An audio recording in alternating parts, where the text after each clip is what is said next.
Um, Last week, it's been 1 week since Donald Trump was arrested and arraigned in a Manhattan courthouse for his crimes connected to hush money payments he made to his mistress during the 2016 campaign. Now, how has Trump behaved during the last week? With apparent public mental decompensation, fabulism, telling lies, bluster, rage, claims of him being a victim, which he's not, and he's been threatening violence and menace against his enemies, including the judge and his family, um, who was presiding over the hush money trial in Manhattan. And to that point, Trump unleashed the following full foul filicide on his fraud social disinformation platform Monday morning.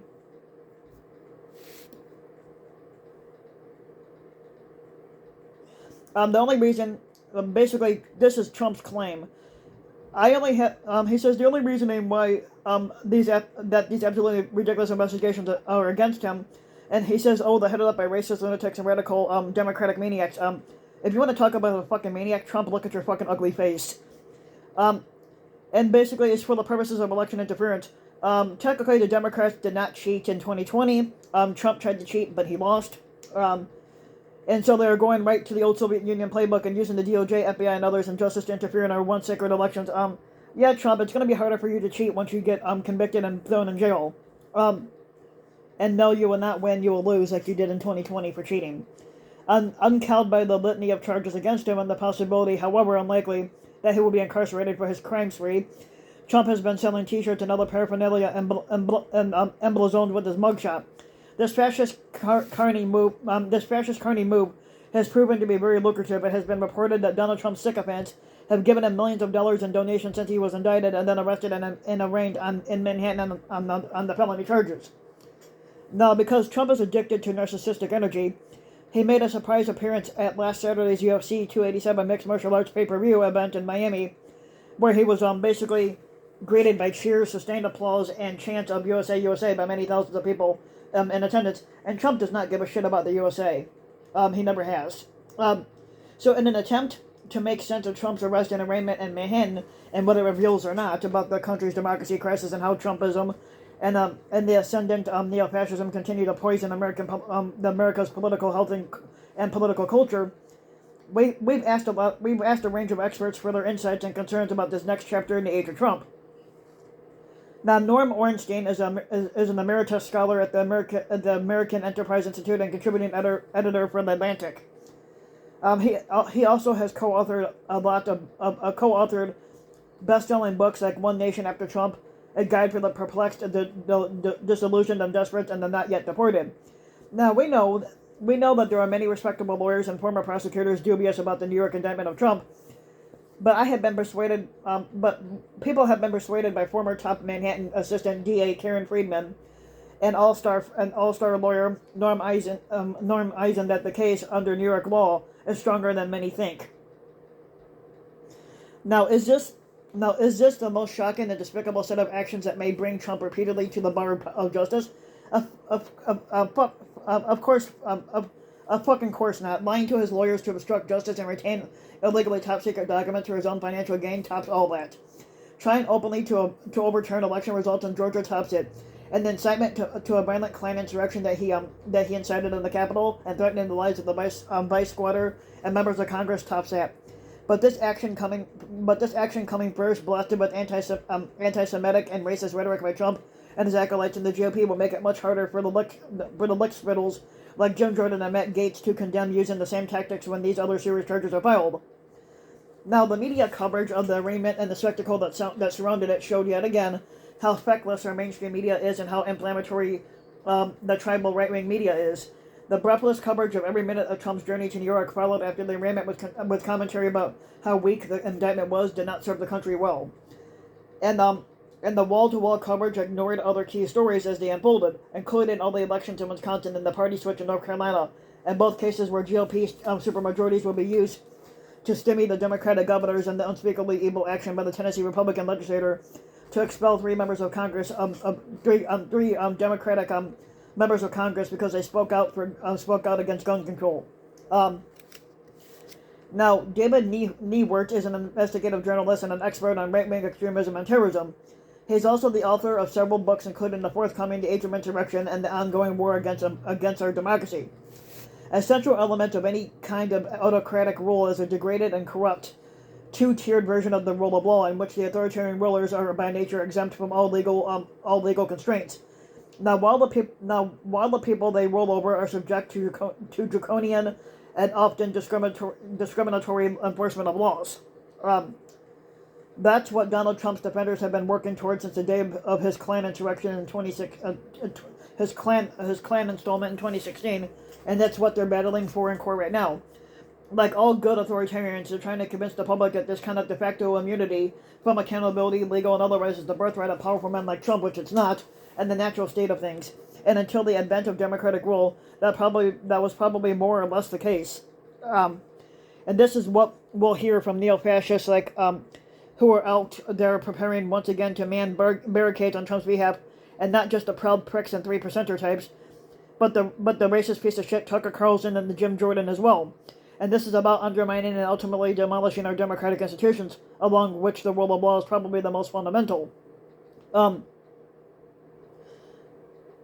Now, Federico Finkelstein is a professor of history at the New School for Social Research at Eugene Lane College in New York. He is the author of several books, including From Fascism to Populism in History, and his most recent book is A Brief History of Fascist Lies by Trump. Now, wannabe fascist dictator leaders like Trump often enter a maelstrom of self-destruction, but they always have an impact on the lives of others in a negative way before leaving the scene, and they have a very negative effect on citizens and a democracy. Now, Trump wants to turn the normal work of justice into another episode of a civil war that he fantasizes about and he wants to create. This is predictable in terms of how such demagogues and fascistic and fascist leaders respond to being held accountable under the rule of law for their crimes. That basically, one of the most common mistakes in how the public and the media and political elites understand or fail to actually accomplish, like Trumpism, is by how they focus on the minutes, such as the optics, his playing, the theater criticism, his antics, without actually critically engaging what Trumpism and the fascism more broadly mean for the country. And this is a grave error that we're looking at. Now, of course, an emphasis on the rule of law and justice are central to confronting and stopping anti-democratic leaders. But it's not enough if there's not a more holistic and broad intervention made across society to root out the deeper cultural and political problems that have generated the aspiring fascist politics that Trumpism represents and embodies. Now, Andrea Roth, who's the professor of law at UC Berkeley School of Law, she is an expert on criminal law and criminal procedure and a former federal public defender. Now, this is what she had to say. These charges are typical in some ways. A prosecutor takes one group of related transactions and charges them under as many laws and with as many counts as they can. Prosecutors do this frequently because multiple counts gives them more leverage in plea negotiations and more chances to secure a conviction if some counts have proof problems, and it gives jurors a sense that the defendant must surely be guilty of something if there are so many courts, and where there's smoke, there's fire.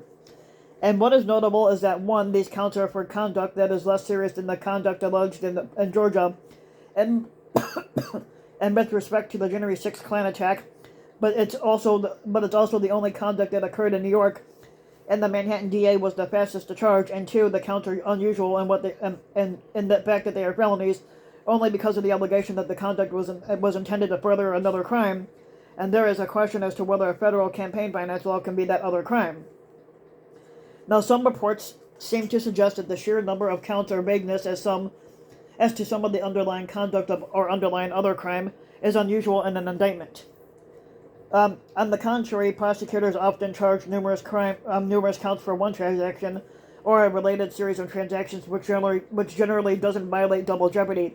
But with the indictments and other charging documents are often somewhat vague as to the precise theory of a prosecution for. It's true that under the January 6th, Sixth Amendment, you have a right to know the nature and cause of the accusation, but the defense can file for what's called a bill of particulars to learn more about the precise allegations.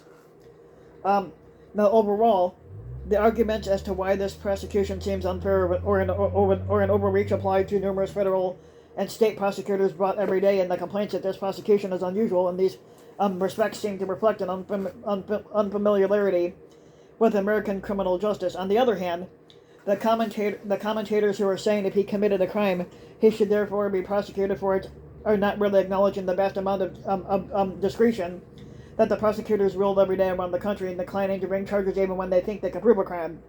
The Alameda County DA didn't charge possession of marijuana cases for years, even when it was a crime. Now here, prosecutors could have chosen to bring these cases as misdemeanors, and they could have brought fewer counts, or could have chosen to pursue administrative remedies instead of a criminal prosecution. Now many variables can go into a decision to prosecute other than simply whether a crime can be proven, and that's true in all prosecutions and not just this one. Now, much of the discussion of the Trump indictment and arraignment has understandably focused on the details of the New York case and questions about whether it will hold up, given the partial reliance on federal election law to upgrade the offenses to felonies. Now, however, it seems increasingly likely that this is just the first of a series of indictments, each focused on a very different conduct, and on allegations that are more closely related to his conduct as squatter. And given the intense polarization today, those additional indictments may still not do much to move Republican voters away from Trump, but they will likely generate a more concerted push by Trump's rivals to persuade Republicans that his nomination would be bad for their party and help Joe Biden's reelection. I would not trust any confident predictions about whether those efforts will work or fail, but on one hand, the party base has so far stuck with Trump through a number of events that in the past would have been devastating for any other candidate. Now, on the other hand, nominating a candidate who is a defendant in multiple criminal cases might give just enough Republican primary voters pause, particularly when they have alternative candidates working hard to demonstrate that they can promote Trumpism more effectively than the original. Now, the news coverage of Trump's arrest and arraignment made me feel like I was having a flashback back to the 1990s. It reminded me of the O.J. Simpson case, which interrupted the NBA Finals and drew an audience of almost 95 million viewers. Now, while this week's coverage was less dramatic than a murder case, it still points to something insidious. The normalization of threats of violence, racist rhetoric, and calls for disregarding the rule of law. This normalization of bad behavior by those who are white, wealthy, straight, and powerful is one of our generation's Pandora boxes. The criminals who open this box and shred our democratic systems do not care about our country's future. They only fucking care about themselves. Now, the barely veiled threats of violence and dehumanizing language against those attempting to hold criminals accountable is just the beginning. These tactics become more normalized, and we can only expect things to get worse. So we must hold tight to the moral belief that no one person is above the law in America, especially Trump is not. Especially those who have abused our democratic systems, and we need to cry out not for the privileged few, but for the masses victimized by these same systems, and we must strive for equality for all. So basically, if you like the video, you can give the video a like and subscribe to my channel, RVW King. You can also hit the notification bell and also the like button.